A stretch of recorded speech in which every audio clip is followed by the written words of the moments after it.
여러분 반갑습니다. 어서 오십시오. 노정렬의 시시각각입니다. 오늘도 우리 지역의 핫 이슈와 현안을 쉽고 친절하게 핵심을 풀어드리겠습니다. 오늘의 주제를 안내해드리겠습니다. 먼저 잇따른 작업장 안전사고 무엇이 문제인가입니다. 최근에 참으로 안타까운 작업장 안전사고가 많이 발생을 했습니다. 14일에는 대전 하나공장에서 폭발사고로 노동자 3분이 사망을 했고요. 또 지난 20일에는 현대제철 당진 공장에서 컨베이어 벨트 끼임 사고로 또 다른 희생이 있었습니다. 갑작스런 사고로 가족을 잃은 유가족들의 심경을 들어보고요. 어떻게 하면 이런 작업장 안전사고를 막을 수 있을지 확실한 재발 방지책을 집중 논의해 보겠습니다. 두 번째 주제입니다. 정가 이슈입니다. 우리 지역의 핫 이슈를 보수와 진보 논객 또 현직 국회의원들과 함께 토론해보는 시간인데요. 오늘은 특별히 내년에 출사표를 던진 이한구 전 국무총리와 함께하겠습니다. 이한구 전 총리가 바라보는 대한민국의 핫 이슈 또 충청 대망론을 비롯해서 자세한 얘기를 뜨겁게 나눠보도록 하겠습니다. 노정렬의 시시각각 지금 바로 출발합니다.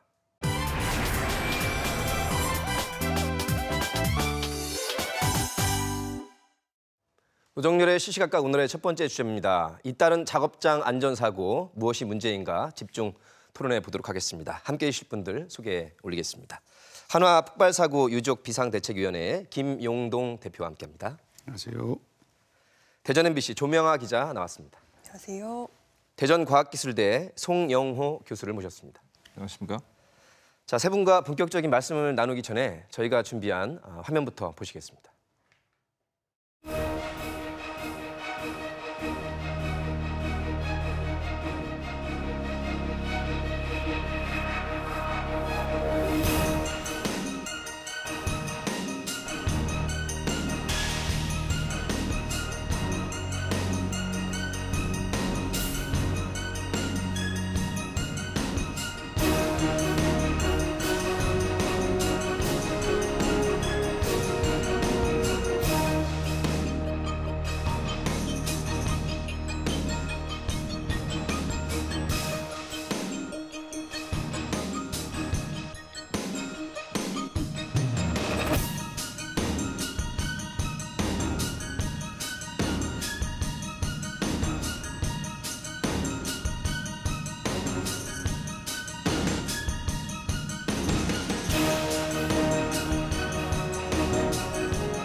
네, 참으로 안타깝기 그지없습니다. 화면에서 보신 것처럼 한화 대전 공장과 또 현대제철 당진 공장에서 노동자의 목숨을 잃는 안타까운 사고가 발생했습니다. 작년에 태안 화력에서 있었던 고 김윤균 씨의 그 안타까운 죽음의 그 후유증이 가라앉기도 전에 이런 일이 발생을 해서 많은 분들이 참 슬퍼하고 애도하고 있습니다. 오늘 한화 폭발 사고 유가족을 대표해서 고 김태훈 씨의 이모부이신 김용동 대표께서 자리해 주셨습니다. 먼저 갑작스러운 사고로 이런 사랑하는 가족을 잃게 돼서 깊은 애도의 뜻을 표하고요. 네. 먼저 우리 애청자분들께 한 말씀 해주시죠. 저는 그 25살 김태훈 군의 이모부 김용동이며 아울러서 지금 유가족 3분의 김승혜, 김형준이 그 공동대표, 유가족 대표를 좀 맡고 있습니다만은 저희들이 지금 오늘로 지금 15일째인데 참 정말 붕괴가 자꾸 늘어갑니다. 사실은 이 사건은 충분히 막을 수 있었을 텐데 막지 못했다라는 것은 관련 기관, 특히 물론 회사는 더 큰 책임이 있겠지만 관련 기관의 방위사업청, 대전지방고용노동청의 안일함이 이 사건을 키웠다고 생각을 합니다. 예, 차차 말씀을 나누기로 하고요. 그야말로 죽음의 작업장이라고 불리울 정도로 최근에 이런 사고가 끊이질 않고 있습니다. 정말로 다시는 이런 일이 발생하지 않도록 저희가 대책을 세우고 실행을 해야 될 텐데 먼저 조명아 기자가 현재까지 밝혀진 사고의 경위와 원인이 있다면 좀 말씀해 주시죠. 네, 일단 한화 대전 공장 사고부터 말씀드리면요. 네. 지난 14일 아침에 이제 대전 외삼동에 있는 한화 대전 공장에서 이제 이형 공정이라고 하는 이제 로켓 추진체에 들어가는 그 코어라는 부품을 빼는 작업 중에 폭발 사고가 일어납니다. 그래서 현장에 있던 노동자 3분이 숨지셨고요. 현재는 특별 감독과 이제 사고 조사를 하고 있지만 아직까지 명확한 원인은 나오지 않은 상태입니다. 그리고 이제 얼마 지나지 않아 20일에 또 현대제철 당진 공장에서 안타까운 사고가 있었는데요. 이 사고는 김용균 씨 사고와 굉장히 닮아 있었습니다. 이제 현대제철 당진 공장에서 외주업체 비정규직으로 일하는 50대 노동자가 컨베이어 벨트에 끼어서 숨졌고요. 이 역시 뭐 당시 현장 CCTV가 없어서 사고 원인이 명확하게 나오지는 않았지만 안전하지 않았던 작업장이 또다시 이제 문제가 되기도 했습니다. 네. 근데 지금 말씀하신 가운데 이 정도의 위험성이 발생할 수 있는 곳이라면 당연히 CCTV가 있어야 될 텐데 네네. 이것도 문제 중에 하나로. 네, 저희가 뭐 현장에서도 확인을 했고요. 또 국회의원실을 통해서 CCTV를 확보해 보려고 노력했지만 현장에는 CCTV 자체가 아예 설치되어 은폐하는 있지 건 아니고 CCTV 자체가 네, 없던 걸로 확인이 됐어요. 없었고 굉장히 어두웠다고 합니다. 현장도. 그렇군요. 네네. 얼마 전에 태안화력발전소의 사고로 정말 김용균 법이라고 만들어질 정도로 온 국민이 깊이 애도를 했었는데 왜 이런 사고가 계속 반복되는 걸까요, 송 교수님? 작년 그 5월에 있었던 1차 폭발 사고에서도 486건이라고 하는 그 개선 사항이 도출이 됐었습니다. 그렇게 많은 개선 사항이 나왔었습니다. 예, 개선 사항이 나왔었고요.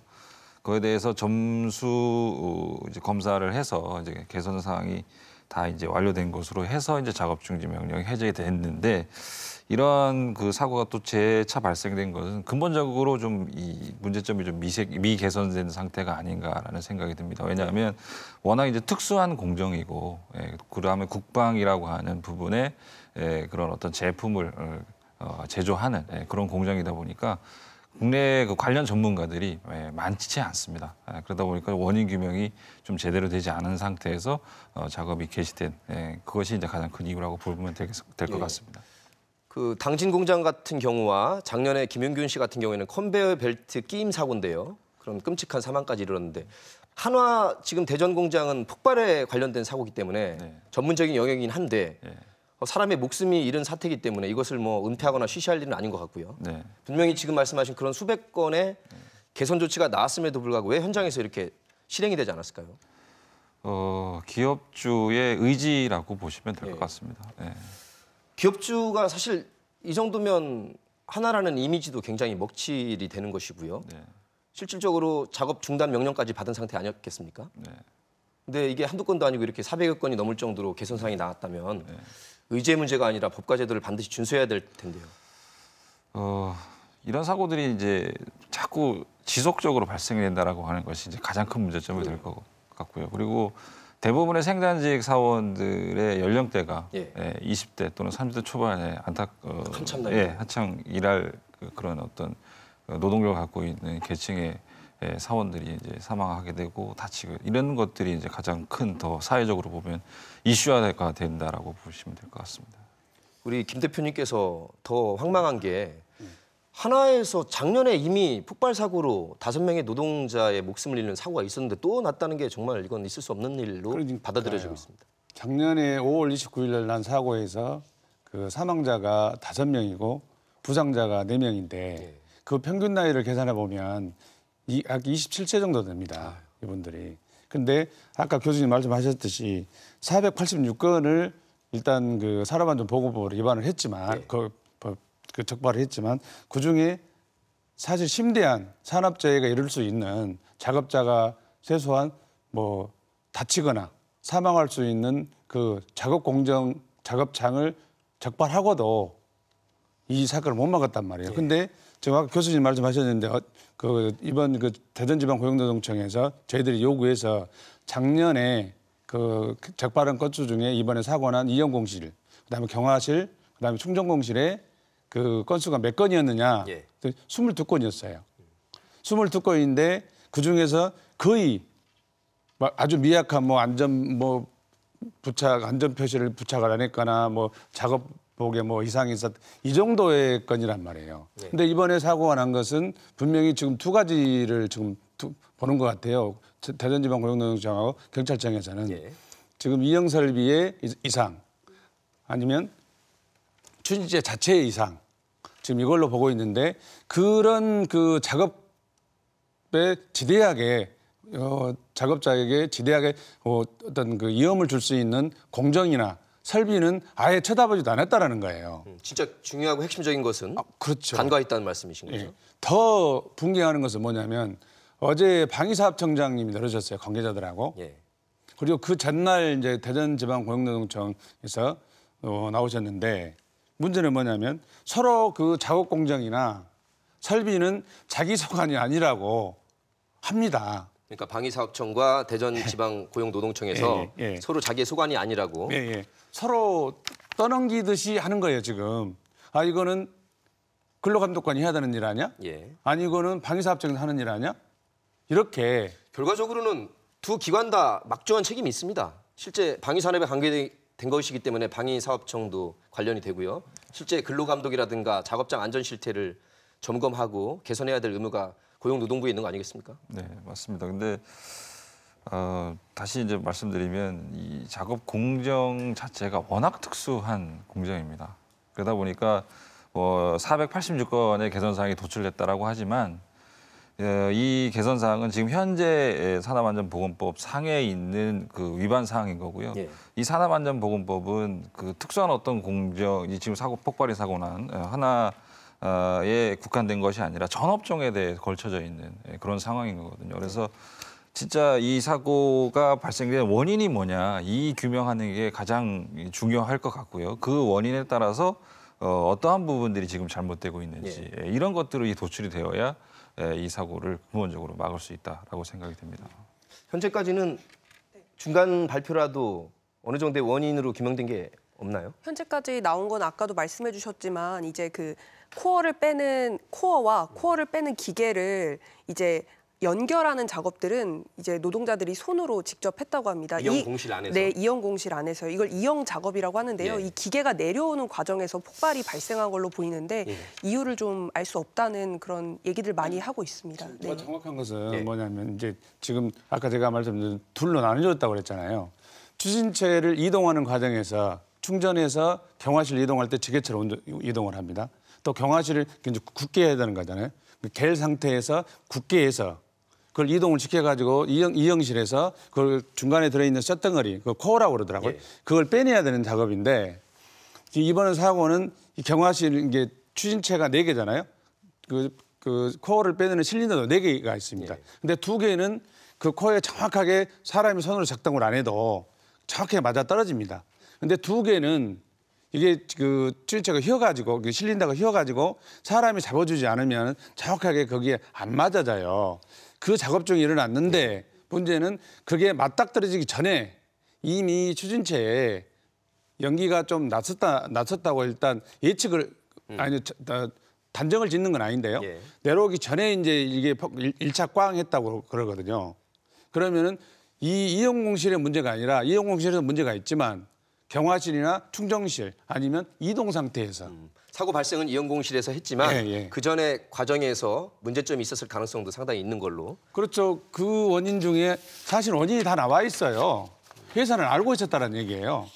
그 위험 작업 발굴서라는 것을 그 옥경청 대표님이 막 부임하시고 작년 11월 달부터 직원들한테 해당 직원들한테 이 그 위험 요인 발굴서를 제안하게 해요. 직원들이 직접 현장에서 느끼는 위험 요소가 뭔지 사측에도 전달이 됐단 말씀이죠. 그렇죠. 이거를 제안을 해가지고 그 내용 제안 내용에 보면 지금 이번 사고하고 직결될 수 있는 게 다수가 나와요. 현장에 있는 작업자들이 가장 잘 알 수가 있죠. 그렇죠. 작년 사고 이후에 대전지방고용노동청에서 특별 감찰로 486건을 감찰했는데 거기에 안 들어있는 내용이 다수예요. 486건보다 훨씬 더 많았다는 얘기잖아요. 사실은 그 얘기는. 실제로 좀 제가 덧붙이면 그거를 이제 옥경석 대표가 지난해 말 취임한 이후에 직원들한테 위험물 발굴 개선 요청서를 받게 됩니다. 그리고 그 직접 요번에 숨지신 고인 피해자분들도 이걸 직접 작성을 하셨는데요. 그 내용을 보면 장비와 코어가 기계와 코어가 잘 맞지 않아서 이제 이형 작업 시에 코어가 기울어진 채 올라가서 마찰 위험이 있다라는 그런 세부 내용들이 적혀져 있어요. 그래서 실제 이 작업을 하면서 이런 현장 노동자들이 불안함을 많이 느꼈고 개선을 요청한 것들이 이 그 요청서에 많이 나와 있는데 하나 측에 제가 이제 실제로 이걸 개선을 했냐 질의를 했을 때 일부 현장에서 개선한 사항들은 좀 개선을 하려고 노력을 했지만 다는 못했고 연말에 한 거라 아직까지 개선을 못했다라는 이제 좀 무책임한 답변을 좀 들었거든요. 그 사람의 생명과 네네. 관련된 건데 뭐 미루고 이렇게 할 문제가 아니에요. 사망 사고가 이미 있었기 때문에. 그렇죠. 네. 그 경각심을 너무 정말 도외시한 것 아닌가. 네. 여기서 한 가지만 더 붙이면요. 어제 그 방희수 사업청장님 오셨잖아요. 거기에 이제 작년 12월 달에 그 작업 환경 위험 평가를 매년 하는데 예. 사고 이후에 2번을 했답니다. 그 중에 12월 달에 할 때 그 적발을 한 게 그거는 이제 방위사업청 소원이라고 본인이 말씀하셨으니까요. 그 중에 그 지게차 이동 경로 있잖아요. 예. 이동로에 그 어떤 적재물들이 많이 있어서 이동이 불편하다. 이거를 실제 지금 사망한 김태훈이가 그걸 지적을 그 위험 요인 발굴서에도 있습니다. 예. 근데 방위사업청에서 그거를 어떻게 그 지적사항을 해소를 했냐면 그냥 회사에서 사진 찍어서 이렇게 장애물을 치웠습니다. 라는 사진 한 장으로 그냥 처리가 된 것처럼 했단 말이에요. 받아들였다, 이거죠. 거기에 또 한 가지 지금 김태훈이가 또 지적을 한 게 뭐냐면 이 추진체를 이동하는 데 있어서 바닥이 덜컹거리면 추진체에 들어있는 연료가 예를 들어 겔 상태든 경화 상태든 연료가 이상이 있을 수 있답니다. 이게. 네. 이걸 방위사업청도 말씀하셨거든요. 그래서 바닥이 너무 덜컹거리니 요 문제를 지속적으로 이 위험요인 발굴서에다 했습니다. 예. 그런데 회사는 알고 있었어요. 그래서 알고 있는 상태에서 금년 7월 달에 이용공시를 전면 개보수를 하겠다고 계획을 세워놨었대요. 예. 7월 달에 그 서류를 안 주지만 그거를 그 대전지방고용노동청하고 그 방위사업청은 알고 있더라고요. 이미 사고 이전 2월 14일에 사고 났잖아요. 그 전에 알고 있었다는 얘기잖아요. 그러면 이 공시를 작업 중지를 해야죠. 작업 중지를 대전지방고용노동청만이 오로지 작업 중지 명령을 내릴 수 있다고 하더라고요. 해야죠. 실제 그 권한은 예. 지방 고용노동청에게 있기 예. 때문에. 안 했잖아요. 근데 회사 측에서는 지금 말씀하신 그 겔 상태든 딱딱한 경화가 됐든 간에 운반 과정에서 덜컹덜컹 되거나 평탄하지 않으면 그 안에서 문제가 될 소지가 있기 때문에 평평하게 해달라고 했는데 이게 그렇게 큰 비용이 소요되는 걸까요? 왜 안 했을까요? 작업자들이 이렇게 요구를 했는데. 일단은 뭐 작업이 계속 이루어져야 되는 곳이기 때문에 아무래도 뭐 생산량이나 이런 것들을 맞추려면 사실은 거기도 문제입니다. 좀, 네, 쉽지 않았다고 뭐 네. 그걸 미루더라도 그걸 고쳤어야죠. 그게 네, 진실이에요. 그렇죠. 가장 중요한 것은 네. 이제 하나와 이제 국방부와의 이제 계약 관계가 얽혀져 있기 때문에 그러니까 국민들이 보기에 그 계약이라는 것이 두 번째고 사람의 안전과 생명이 첫 번째인데 그 공기를 맞추고자 네, 현장에서 실제 그렇게 위험 요소가 나왔으면 가장 정확한 것이거든요. 그렇죠. 실무자들의 얘기를 안 듣고 작업자들의 얘기를 안 듣고 그냥 네. 무마하고 넘어간 것이 원인이 되지 않았나. 원인을 지금 말씀한 대로 거의 다 나왔는데도 지금 은폐를 하는 것인지 네, 네. 아니면 워낙 국민적으로 지금 공분이 되고 있으니까 안 밝히려고 하는 것인지 그냥 덮고 갈 수는 없지 않습니까 이거? 그러니까 어제 그 방위사업청장님께서도 답답함을 호소를 한 게 뭐냐면 예. 이게 국가 기밀이고 보안이다. 그러니까 지금 그 하나 방산공장 내에 보안실이 있고 안전실이 있습니다. 방위사업청장님이 그 회사를 방문하더라도 그걸 보안 검사를 받아야 된다네요. 비밀 서약을 해야 되고 예. 방위사업청이 그 회사를 관리를 해야 되는 주체임에도 불구하고 그리고 대전지방고용노동청 근로감독관이 관리 주체인데 작업중지 명령이나 해제를 해줄 수 있는 권한이 있는 데인데도 여기도 마찬가지로 보안실이나 예. 또 안전실에 아주 까다로운 그래서 여기에는 분명히 보안실이나 안전실에 어떤 월권이 있었지 않느냐 여기에도 좀 조사가 이루어져야 된다 저는 봅니다. 그 정도의 규정이라면 규정 자체가 잘못될 수도 있는 겁니다. 그렇다고 봐요. 지금 직원들 그 비밀 서약이라는 것 때문에 한마디의 말도 못 하고요. 이 작업장에 들어가라, 나 못 들어간다라는 것도 안 하고 있어요. 그렇군요. 네, 아무래도 좀 회사 입장에서는 저희가 뭐 이건 좀 이후에 말씀드리려고 했는데 중대재해기업처벌법이라는 얘기들이 많이 나오고 있잖아요.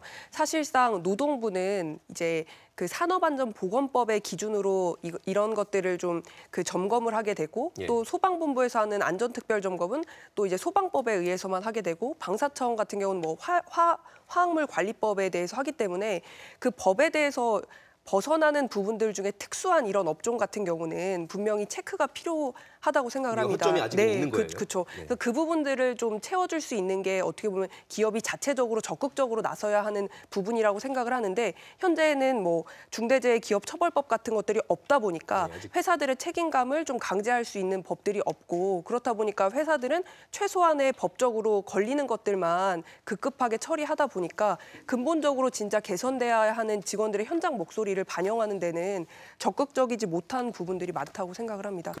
작업자들은 본인의 목숨이 걸린 건데 이거를 소리할 가능성이 상당히 낮아졌고요. 오히려 사회적 경각심이 굉장히 높아졌는데도 불구하고 역시 가장 중요한 사측과 이 안전에 대해서 책임져야 될 국가 기관들이 조금 더 각성을 하고 좀 실천하는 것이 우선이지 않을까 그런 생각을 합니다. 저희들이 이제 그 사고 8일 만에 목소리를 좀 이렇게 외부로 좀 보내는 계기가 됐었거든요. 8일 동안 거의 벽만 보고 있었죠.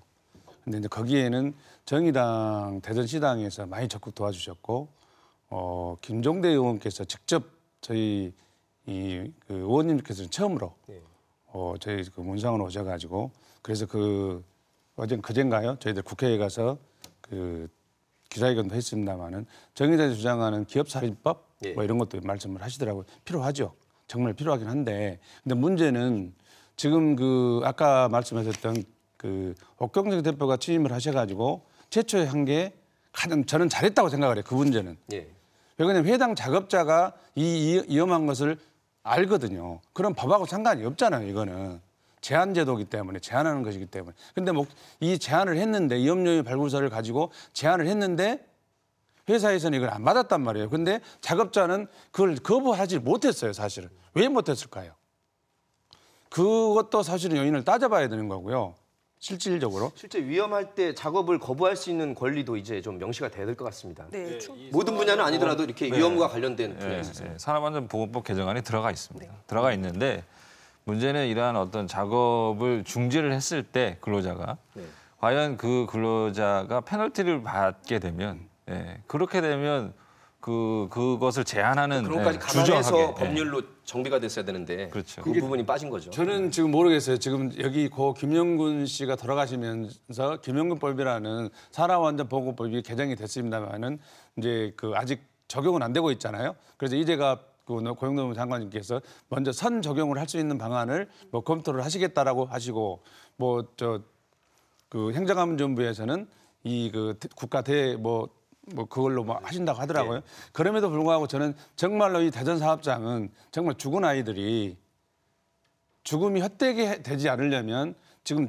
해당 작업자들이 위험요인 발굴서를 작성한 거를 정말 신중하게 검토를 해서 회사 자의적으로 맡기지 말고 각 감독관청, 방위사업청, 대전지방고용노동청하고 알려서 제대로 실행이 되고 있는지를 해야죠. 해야 되는 걸로. 해야죠. 그래서 작업자들이 예를 들어서 이 작업자가 여기는 이번 사고 난 것을 이용공실을 폐쇄시키면 경화실도 폐쇄가 되고요.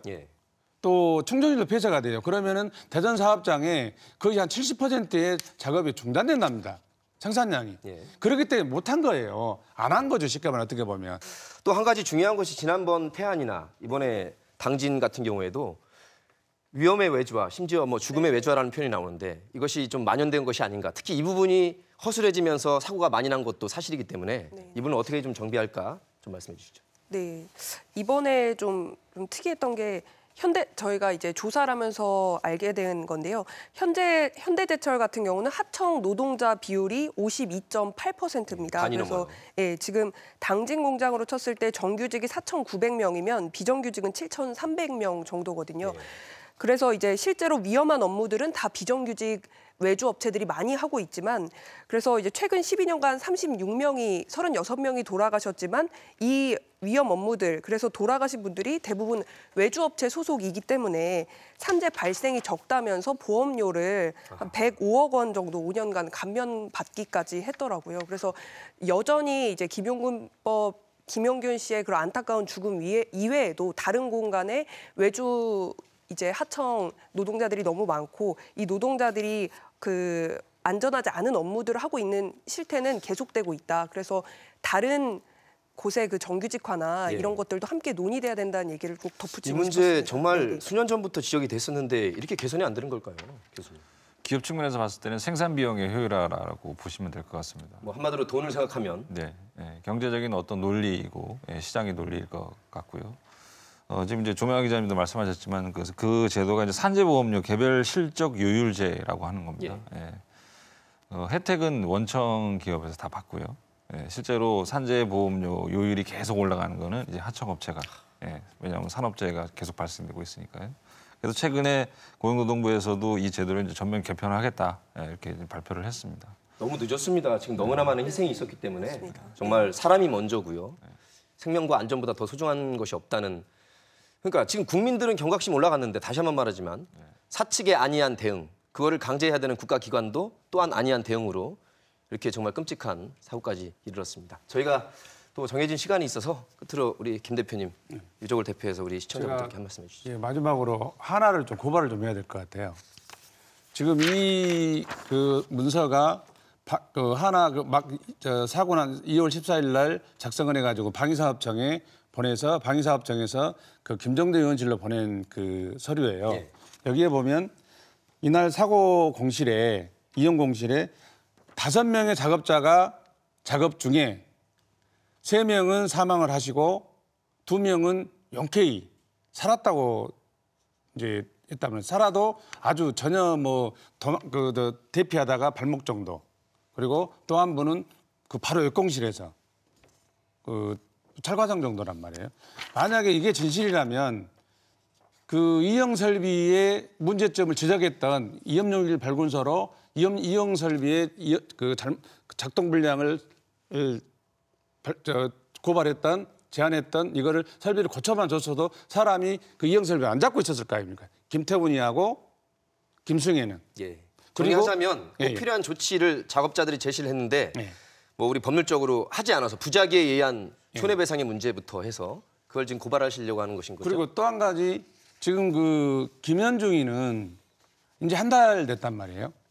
그러면 항시 그 선임이 따라다녀야 돼요. 예. 그 품질 모든 문제에 검사인데. 그런 것이 있었죠, 그죠? 근데 누군가는 김현중이 체크해야 되는데. 혼자 두고 아하. 선임은 가버렸단 말이거든요. 그 부분이 바로 문제가 발생하는 것입니다. 예.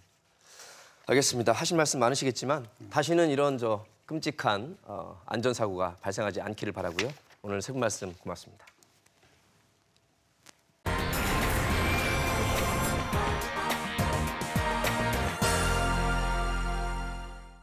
노정렬의 시시각각 두 번째 코너 정가 이슈로 모시겠습니다. 오늘 저희 스튜디오에는 내년 총선의 출사표를 던지고 본격적인 정치 재개 활동을 하고 계시는 이완구 전 국무총리와 함께하겠습니다. 이 전 총리님 어서 오십시오. 반갑습니다. 반갑습니다. 예. 근데 어떻게 연세를 거꾸로 드세요? 더 환해지셨습니다. 아 그래요? 예, 정치 재개 선언하신 다음이라 그러신가요? 글쎄 정치 선언을 한 후로 좀 얼굴이 밝아졌다고 예. 하는 소리를 많이 듣습니다. 그렇기도 하고 본래 자유한국당 하면 빨간 넥타이가 조금 저희한테 익숙한데 우리 이 전 총리께서 파란 넥타이를 하셨어요. 아니 뭐 꼭 색깔에 저어받지 않고요. 예. 빨갛든 뭐 파랗든 또 보수든 진보든 예. 좀 크게 넓게 생각을 하려고 노력하는 의미에서 오늘은 파란 넥타이를 좀 그러시군요. 메고 예전에 나왔습니다. 예. 덩샤오핑 중국 주석이 흥묘 백묘론 하얀 고양이든 뭐 검은 고양이든 쥐만 잘 잡으면 되는 것 아니냐라는 그런 실용 노선이 있었는데 우리 이 전 총리님의 말씀을 그걸로 알아듣겠습니다. 뭐 당연한 거겠지만 그래도 이렇게 쉬셨다가 다시 정치를 하겠다 이렇게 재개를 결심하게 된 계기가 특별히 있을까요? 뭐 제가 총리를 그만두고 나서 정치를 떠난 적은 없고 다만 그 오해 굴레를 벗기 위해서 법정 투쟁을 하다 보니까 한 3년의 세월이 흘렀고 네. 대법원 재판을 받은 지가 1년 됐는데 보통 정치인들이 그러면 이제 덮어버리죠. 근데 저는 너무 이건 안 되겠다. 네. 사람을 이렇게 억울하게 할 수가 있나 해서 검찰총장을 비롯한 검사들하고 또 언론사하고 또 관련자들 19분을 예. 민사 형사로 현재 고소를 해가지고 진행 중입니다. 어떤 분들은 예. 혹시 새로운 게 나타나면 재심, 대법원 무죄 판결도 뒤집어지고 할 수 있는 가능성 때문에 그러면 안 된다 하지만 저는 그런 사실이 없기 때문에 예. 자신만만하게 지금 현직 검찰총장 내지는 검사들 상대로 또 언론사 상대로 민형사 고소를 진행 중입니다. 많은 분들이 우리 이 전 총리님이 나올 만한 곳 후보지를 벌써부터 이렇게 올리고 있는데 대전, 충남의 3곳, 또 서울에서도 가능성이 있지 않느냐 그래서 4곳 정도 언급하고 있는데 일단 이 전 총리님께서 생각하시는 가장 유력한 마음에 지금까지 두고 있는 곳 어디일까요? 서울까지는 너무 좀 저를 좀 뭐 서울로 보내려고는 정치권 얘기 같은데 네. 저는 뭐 제가 21대 내년 선거의 당선 여부보다는 우리 충청권의 보수 관련되는 분들에게 하나의 그 희망과 꿈과 이거를 드리고 싶어요. 예. 저 하나 당선되는 것이 뭘 그렇게 중요하겠습니까? 저 개인적으로 국회의원 3번 당선에 민선도지사의 말씀대로 원내대표에 국무총리까지 했는데 그것보다는 우리 보수 세력들의 하나의 보수의 가치를 다시 정립을 하고 그런 의미에서 충청권 전체 각 권역별로 대전권, 세종권, 내포권, 천안권 해서 그런 분위기를 좀 만들어내는 게 저 역할이 아닌가, 시대적 요청 아닌가 이런 생각을 합니다. 그러면 서울 정치 1번지라 불리우는 종로도 의미가 있는 것이 지금 이 전 총리님 말씀하신 그런 다양한 경험과 경륜을 통해서 서울의 심장부에서 한번 평가를 받아보는 것 그런 것도 의미가 있을 것이다라는 게 이제 일각의 정치 평론이기도 해요. 그쪽은 지금 거의 그럼 마음을 안 두시는 건가요? 그거는 충청권에서 저를 좀 떼내려고 하는 얘기 아닌가 그런 생각이 듭니다. 갑자기 좋습니다. 그러면 대전, 세종, 충남도 3곳이 이렇게 언급이 되고 있는데 4곳이죠. 천안까지. 아 그렇군요. 천안도 있고 또 홍성 예산도 있고 대전, 서울. 아 그러고 보니까 서울 포함하면 5군데요. 5군데입니다. 자 그러면 4군데 중에 좀 시원하게 말씀해 주십시오. 글쎄, 아직까지는 여기가 마음에 있다. 물론 마지막에 바뀔 수도 있지만. 근데 정치권에서 가장 그 중요한 얘기는 자기가 출마하는 적이 이렇게 이런 게시처럼 여러 개 있을 때는 가장 늦게 하는 것이 가장 좋다. 전략적으로. 마지막까지 네, 마음에 두고 있다가. 네, 그게 일반적인 정설이고요. 그래도 저희 시시각각에서는 다음번에 혹시 이 시시각각에 불러주시면 그때는 좀 약간 좀 말씀을 좀 드려야 되지 아니 않을까 싶습니다. 지금 이 시점에서 그래도 마음이 여기 있다라고 오늘은 좀 빠릅니다. 빨래? 네, 좀 빠릅니다. 요즘에 대전 쪽에 자주 왔다 갔다 하시던 대전 쪽도 사실 제가 2012년도 네. 20대 때 사실은 출마 채비를 많이 했었죠. 대전 서울에서 예. 출마 준비를 하다가 그 몸이 좋지 않아서 네. 접었습니다만은 홍성이야 뭐 잘 아시다시피 저희 고향이니까 거긴 뭐 당연히 도청 소재지니까 또 거기서 국회의원을 여러 번 했고요. 또 세종 때문에 이제 도지사를 사퇴하지 않았습니까? 10년 전에 세종시를 지키기 위해서 당연히 세종은 의미가 있고 천안은 아니 사실 4군데를 다 지금 안으시려고. 아니 그러니까 4군데 안아야 됩니다. 아, 안 해야 됩니까? 네, 안아야 됩니다. 저로서는. 자 현재로서는 이 전 총리가 4군데 다 욕심이 있으신 걸로. 근데 박범계 의원이 한번 서구 을에서 붙어보자 이렇게. 그렇게 본인이 공식적으로 제안하면은 그 대단히 의미 있는 얘기죠. 의미 있습니까? 네. 그거는 그 말에 책임을 져야 되죠. 정말로 그런 얘기를 그렇게 점잖게. 근데 이 전 총리께서 서구 을로 나오셔야 되는 건데요. 대전 서구 을로. 글쎄 그거는 제가 얘기는 못 하겠습니다만은 다 가능성은 놓고 지금 보고 있는 거죠. 괜찮습니까? 박범계 의원 정도면 자신 있습니까? 저하고는 연령이나 예. 그분은 지금 국회의원 한 번 1.5 그래도 재선이라고 표현하죠. 재선 뭐 한 6, 7년 하신 것 같은데 예. 말씀드렸다시피 저하고는 아직은 그 삼선의 미선지사의 총리의 원내대표까지 했는데 아직은 좀 그분이 훌륭한 분이죠. 그래도 정치는 방심하시면 안 됩니다. 뭐 그런 뜻은 총리님. 아니고요. 네. 조금 더 그런 말씀하시려면은 더 오히려 몸집을 키워라. 중량감을 뭐 키워라. 그런 뜻도 아니고 예. 좀 더 겸손해질 필요는 있다. 충청 대망론, 충천의 큰 희망 이 얘기가 물론 이번에 나온 건 아니지만 이한구 전 총리께서 충청 대망론을 이렇게 말씀하실 때 대망이라는 게 이제 대권으로도 바로 해석이 되거든 하는데 어떻습니까, 이 전 총리님께서? 충청 대망론을 한번 의미 있게 생각해 보십시오. 우리가 김종필, 이회창, 이인재, 반기문 또 뭐 최근에는 누굽니까 안희정입니까? 이런 안희정 분들이 전 다 도지사. 이렇게 많이 거론이 됐긴 됐죠. 예. 근데 충청인들에게 물론 제가 지역색을 드러내는 건 아니었습니다. 정치라는 것은 이념과 하나의 철학을 가지고 하는 것이지 뭐 지역 가지고 하는 건 아니니까요. 다만 우리 충청인들은 우리나라의 대권이 지금 영호남에서 주로 이제 되신 분 지역적 기반으로 호남은 뭐 DJ 한 분이셨고 뭐 주로 어쨌든 영남에서 간에, 나왔다고 예, 보는 것이 그렇게 됐는데 맞겠습니다.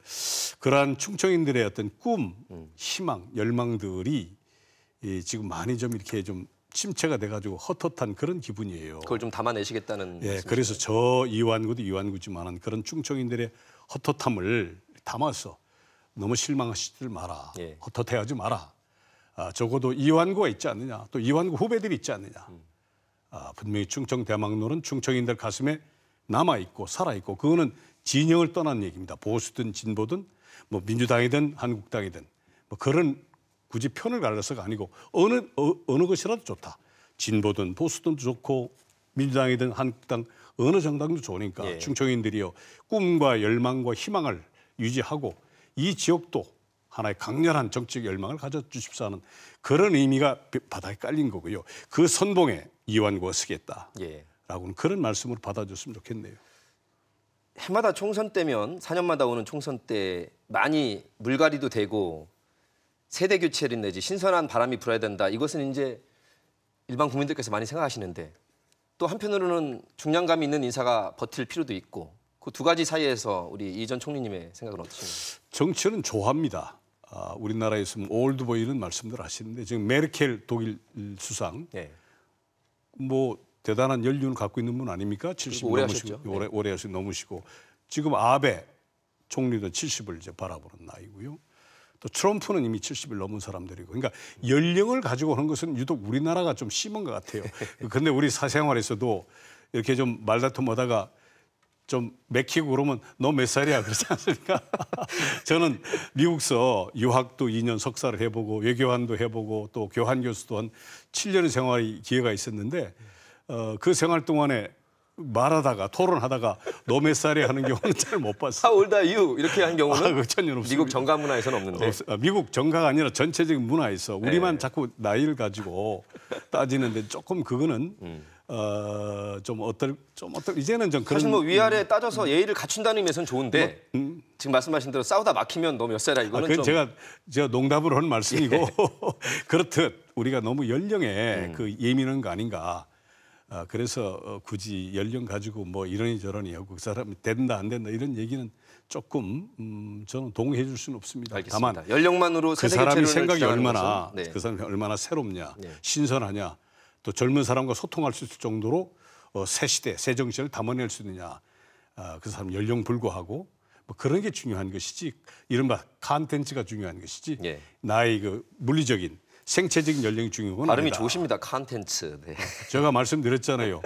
미국에서 7년 동안 외교관 생활도 하고 석사도 하고 그러시군요. 또 저 뭡니까 교환 교수도 하고 자 그런 의미에서 지난 27일 날 우리나라에서는 제1야당인 자유한국당의 전당대회가 있었고 역사적인 제2차 북미 정상회담이 베트남 하노이에서 있었습니다. 일단 예상은 했습니다만 실제로도 황교안 전 총리가 당대표로 당선이 됐는데 이에 대한 총평은 어떠신가요? 기본적으로 뭐 당심이 황 총리를 선택했으니까 존중을 해야 된다고 생각합니다. 그만큼 우리 한국당은 보수의 어떤 그 몰락과 그동안의 보수의 어떤 그 여러 가지 문제점들을 절박하게 생각하는 것이죠. 어쨌든 간에 그래서 기본적으로 환영을 하고요. 예. 또 잘해야 된다는 그런 얘기를 본인에게도 했습니다. 다만 우리 한국당은 이 이념적 스펙트럼이 대단히 넓습니다. 아주 그 약간 좀 뭐 표현이 어떨지는 모르겠습니다만 사람들이 막 극우라고 표현합니다만은 아주 오른쪽서부터 그다음에 이 왼쪽까지 예. 이른바 중도 보수죠. 따뜻한 보수, 개혁 보수, 중도 보수라고는 이 스펙트럼이 대단히 넓어요. 예. 이 넓은 스펙트럼을 새로운 당대표는 추스려야 되는데 그게 참 말은 쉬운데 어렵습니다. 그렇겠죠. 예, 그래서 앞으로 그 황 대표가 상당히 좀 여러 가지 어려움을 겪을 텐데 도와드려야죠. 저하고는 대학도 후배고 또 총리로서 총리도 후배. 선배시고. 네. 내가 총리할 때 또 법무장관을 하셨고. 그렇군요. 그래서 대단히 제가 인품도 훌륭한 분이고 해서 기대를 많이 갖고 있습니다만은 황 대표께서 잘 하실 수 있도록 전반적으로 환영하시는데 조금 더 보조할 부분 그런 분들을 네. 그런 부분들을 새로운 대표는 굉장히 유념을 하고 다시 말씀드리는 보수 가치를 새롭게 정립을 다시 해야 됩니다. 보수가치 새롭게 정립하는 와중에 네. 우리 이 전 총리께서 말씀하신 가운데 극우라고 볼 수 있는 태극기 부대에 굉장히 표심도 김진태 의원이 3등은 했지만 그래도 상당히 얻은 걸로 이렇게 반영이 되고요. 그 와중에 5.18과 관련한 지나친 발언으로 국민적인 질타도 있었습니다. 이 새 의원들에 대한 징계도 지금 이루어질 것 같은데 어떻게 보시나요, 이 전 총리께서는? 김진태 의원을 중심으로 한 태극기 이른바 부대랍니까? 뭐 태극기 부대의 그 생각들 이런 것도 담아내야 됩니다. 그분들은 그분들대로 상당히 의미 있는 생각 또 국가에 대한 애국심 이런 것들을 녹여내야 된다고 생각이 됩니다. 그래서 너무 그걸 또 배척하지 말자. 배척하면 안 됩니다. 5.18 관계 말씀하셨는데 그건 분명히 제가 말씀드렸습니다. 역사적으로나 또는 법률적으로 이미 끝난 얘기입니다. 그걸 다시 지금 끄집어내가지고 무슨 뭐 명단을 밝혀라 뭐 이런 얘기를 가지고 자꾸 5.18 정신을 폄훼하는 그런 경향인데 그건 단호히 반대입니다. 예. 지금 김진태, 김술래 의원은 오히려 당원 당규에 따라서 문제성이 있음에도 불구하고 전당대회 이후로 미루자 이런 것을 일반 여론조사를 보면 납득을 안 하시거든요. 아니, 그건 잘못된 얘기입니다. 그거는 전당대 기간 동안은 징계할 수도 없고요. 당원 당규상. 그러니까 그거는 이제 이후에 상황을 지켜보시면 되는 것인데 전체적으로 봐서 김병진 비대위원장이나 저나 또는 김무성 의원이나 우리 당에 있는 이른바 원로들 생각 있는 사람들은 정리가 됐어요. 근데 제가 볼 때는 예. 이 문제를 문재인 대통령이나 민주당 지도부에서 너무 지나치게 끄집어내가지고 쟁점화시키는 거 아니냐 하는 그런 생각은 유감스럽습니다. 그건 어른스럽지 못하다. 그동안에 보면 당대표 체제로 총선 치른다고 했다가 총선에 가까워서 여론조사를 해봤더니 너무 뒤진다. 그리고 이 리더에 대해서 일반 민심이 많이 신빙성이 떨어진다 싶으면 중간에 바뀐 경우도 왕왕 있어서 내년 4월까지 이 황 대표 체제가 갈 것인지 이것도 좀 궁금해집니다. 아니 상당히 질문이 좀 상당히 좀 뭐랄까 좀 섭섭한 질문을 주시는데 아니 있는 얘기니까. 그러니까요. 네. 뭐 시정에서 그런 얘기가 있다고 하는 얘기 같으신데 저는 그러한 좀 좋지 않은 것을 전제로 예. 그것도 상정해가면서 한다는 건 적절치 않고요. 그 잘하면 뭐 그럴 일이 없는데. 물론 예. 잘 되기만을 저는 기도하고 그리고 조언을 황 해주시겠다는 총리가 말씀. 잘할 겁니다. 또 저희들이 예, 충분히 또 옆에서 잘 이렇게 하면은 내년 총선 우리가 이길 수 있고 또 이겨야 됩니다. 왜냐하면 이 새가 양쪽 날개로 나르듯이 우리나라가 잘 되려면은 건강한 보수가 있어야 되고 건강한 보수가 있어야 건강한 진보가 또 생길 수 있거든요.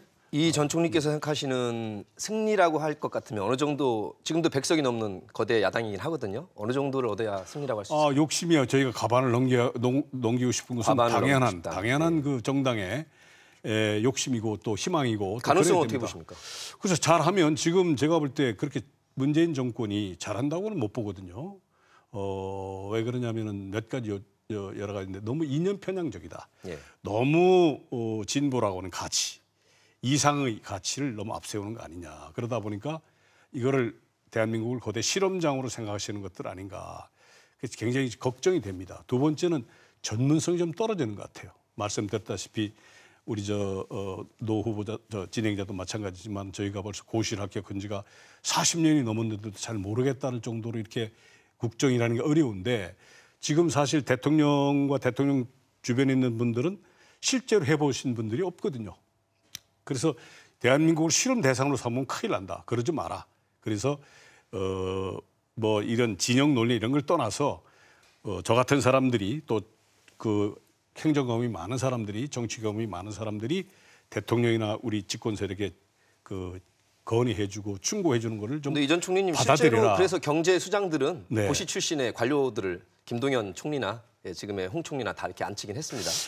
고시 출신이라고 반드시 그런 건 아니고요. 그 중에서 용기 있는 자가 적어도 대통령에 대해서 아니오라고 얘기도 하고 또 여당에 있는 여당 지도부 국회의원들한테 아니라고 분명히 얘기를 해줘야 되는데 제가 볼 때 요즘 경제 관료들은 옛날 저희들이 했을 때 하고 좀 다른 것 같아요. 김동연 전 부총리는 약간의 반대 의견도 장하성 실장과 각을 세우긴 했는데 지금은 각을 세울 때가 아니라 완팀으로 똘똘 뭉쳐도 부족하다는 판단이 청와대로서는 있는 것 같습니다. 글쎄 그 후로 그런지 하여튼 옛날 경제 관료들은 그래도 쓴소리도 하고 했는데 요즘 관료들은 좀 단소리만 합니다. 눈치를 좀 보는 것 같아요. 아니 유지하려면 단소리 해야죠.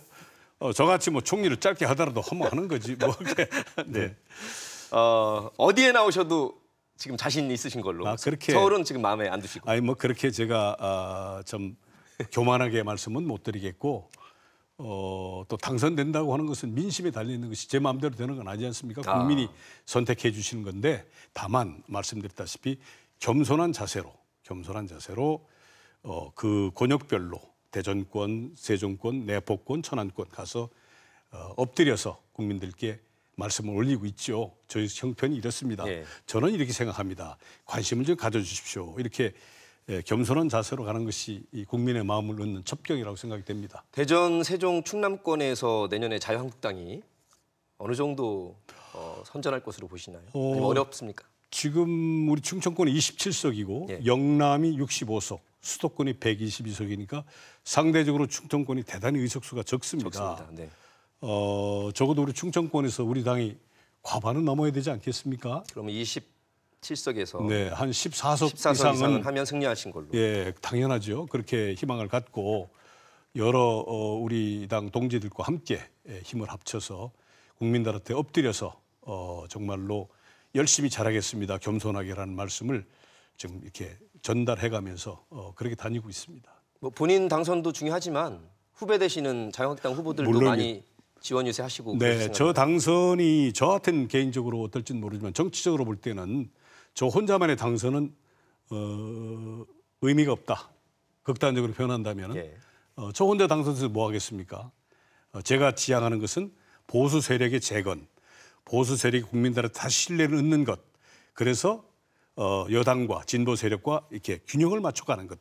그 국가적으로 좋다라고는 하나 목표가 하나 있고 두 번째는 그런 의미에서 볼 때 충청권이 보수적 성향이 강한 지역 아니겠습니까? 네. 우리 충청도의 특색이 충청도 사람들 기질이 그런 의미에서 충청권 그 주민들에게 낮은 자세로 어필하시겠다. 낮은 자세 어필하겠다. 그런 근데요, 이 전 총리님.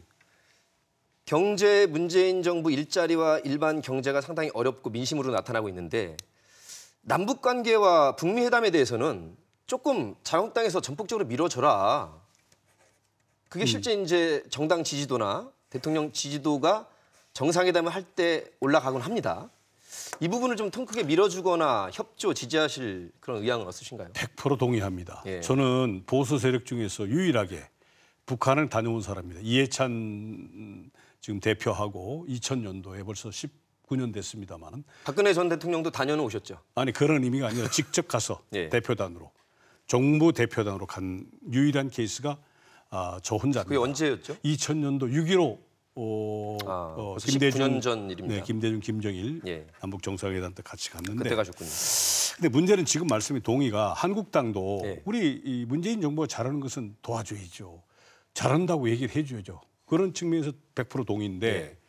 또 그렇게 해야 된다고 생각합니다. 지금 한국당에서 자꾸 그 지역적인 문제를 가지고 꼬투리 잡고 하는 것은 잘못된 자세예요. 그건 우리 지도부에 동의해 줄 수 없습니다. 일부 지도부 인사들이 그런 얘기를 자꾸 얘기를 하는데 개인적으로는 전 동의 못 해주고 이제 기회가 있으면 쓴소리 좀 할 거예요. 예.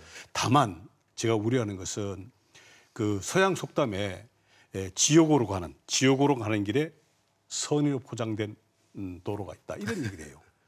그게 무슨 말씀이냐면 이게 지금 북미 관계 하지 않습니까? 그러면 북미 관계에서 북한의 이익을 위해서 극대화시킬 거예요. 미국 트럼프는 미국 트럼프의 이익을 위해서 미국을 위해서 극대화시킬 네. 겁니다. 그럼 우리는 지금 현재 트럼프가 김정은이가 우리 입장을 대변한다고 볼 수는 없는 거거든요. 그래서 만약에 이 선의가 김정일 또는 트럼프한테 기대하는 이 선의가 무너졌을 때는 우리 국민, 우리 국가, 우리는 어떻게 되는 겁니까? 그래서 이제 한반도 운전자론으로 가운데서 중재를 잘하겠다. 그래서 제가 말씀은 이걸 들고 나온 운전단론 가지고는 안 되고 예. 그래서 가장 중요한 것은 남남 갈등. 우리 남쪽에 보수와 진보가 합치된 마음으로 가질 수 있도록 문재인 대통령은 설득을 해야 됩니다. 예. 무너진다는 말씀하셨으니까 이 전 총리님 지금 책 제목에 무너지는가가 뭐가 제가 이렇게 책을 하나 갖고 나왔는데 네. 이게 영어로 How Democracy다. 그러니까 우리말로는 어떻게 민주주의가 무너지는가라고 하는 책입니다. 여기 네. 좀 뭐 보시면 핵심적인 내용이 뭔가요? 이거는 무슨 말씀이냐면 민주주의는 자기들이 선출한 대통령에 의해서 민주주의가 죽는다, 무너질 수 있다. 요즘 현대적 민주주의의 개념은 그렇습니다. 이게 작년에 하버드 대학 교수가 쓴 책인데 작년에 나온 책이에요. 민주주의는 자기들이 선출한 대통령에 의해서 죽는다 이런 뜻인데 그럼 어떻게 죽느냐? 그 대통령이 국민이 선출한 대통령입니다. 민주주의 방식에 의해서 네. 그 대통령이 적폐청산이라고는 부정부패척결이라는 대의명분을 내걸고 또 사법개혁이라고는 대의명분을 내걸고 사법부 개혁. 그 민주주의가 죽는다 이런 말씀이죠. 그러니까 쉽게 해서 합법적으로 선출된 대통령이지만 그 국민들을 상대로 우리는 부패척결해야 되겠습니다. 우리는 사법개혁을 해야 되겠습니다. 그런 대의명분을 내걸고 민주주의는 무너질 수 있다. 이런 의미 책인데 상당히 어떻게 보면은 우리의 현실과 똑같이 마치 우리 현 모습을 보고 쓴 책이 아닌가 할 정도로 착각을 느낄 정도로 이렇게 좀 그런 책이 이제 갖고 나왔는데 이 의미는 무슨 말씀이냐면 이제 더 이상 현 정부는 보수다 진보다를 대립적 개념으로 보지 마라. 남남 갈등을 해소하지 않으면 남북 관계에 힘을 잃어버리지 않겠습니까? 이런 생각이 들고 우리 남쪽끼리 이렇게 좀 통일된, 통합된, 화합된 그런 것들을 대통령이 하셔야 된다. 예. 또 집권당이 해야 된다. 저는 여당 원내대표 때 현재 민주당 국회의원입니다만 박영선 네. 박영선 당시 야당 원내대표 방에 가서 짜장면을 같이 먹고 정말로 참 했고 또 그분이 또 공개적으로 이완구 전 원내대표 여당 원내대표 같은 분들이 국무총리 했으면 좋겠다. 네. 이런 얘기를 그래서 실현이 됐군요. 공개적으로 할 정도로 그렇게 어떤 의미에서 이게 좀 대화가 잘 됐는데 요즘 여야 관계를 보면 대화가 실종이 되고 예. 적대시하고 있단 말이죠. 그건 안 된다. 그런 의미에서 역시 이제 대통령이 여당이 너그러워야 되니까 좀 너그러워져라. 그리고 화합해라. 그리고 포용해줘라. 예. 그것이 진정 국민에게 봉사하는 길이지. 자꾸 그렇게 이런 식으로 적대적 관계로 가면 안 된다. 여당과 청와대 입장에서는 우리는 포용하려고 하는데 네. 너무 제1야당에서 대립각을 세우고 사사건건 반대하기 때문에 이것이 문제라고 당연히 입장을 밝히고는 있습니다. 그 와중에 이제 이 전 총리께서 말씀하신 북미 관계라든가 또 우리 남북 관계를 그렇게 전향적으로 생각을 하시니까 중간에서 좀 시멘트 역할을 하실 수가 있을 것 같고 예. 지금 현재로서는 자유한국당의 지지도가 한 25 정도라고 국민의 4분의 1 정도는 그래도 견고한 지지층이 있는데 30% 이상으로 확장성을 가져가려면 이 황교안 체제가 어느 지점에서 이 체질 개선이라든가 내부 혁신을 해야 될 걸로 보이시나요? 글쎄, 이번에 경선 과정에서 황교안 당대표죠. 대표의 말씀이 다소 좀 왜곡되거나 예. 또는 경선 과정에서 좀 당황했던 것 같아요. 제가 볼 때는. 세모라는 표현도 상당히 회자가 그런 됐고요. 거 정치인이라면 그런 표현을 안 하죠.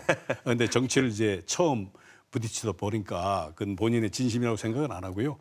앞으로 이제 기회가 있으면 본인도 본인 생각을 좀 가다듬고 예. 또 여러분들 말씀을 듣다 보면은 뭐 생각을 좀 바꿔 나가겠죠. 그렇게 기대를 좀 하고 있고요. 네. 예, 하실 말씀 많으시겠지만 다음 기회에 또 우리 이완구 전 국무총리를 모시겠습니다. 오늘 정가 이슈 함께 정말 재미있었습니다. 고맙습니다. 네, 감사합니다. 노정현의 시시각각 다음 시간에도 다양한 시각과 변화하는 시각을 담아서 여러분을 모시겠습니다. 고맙습니다.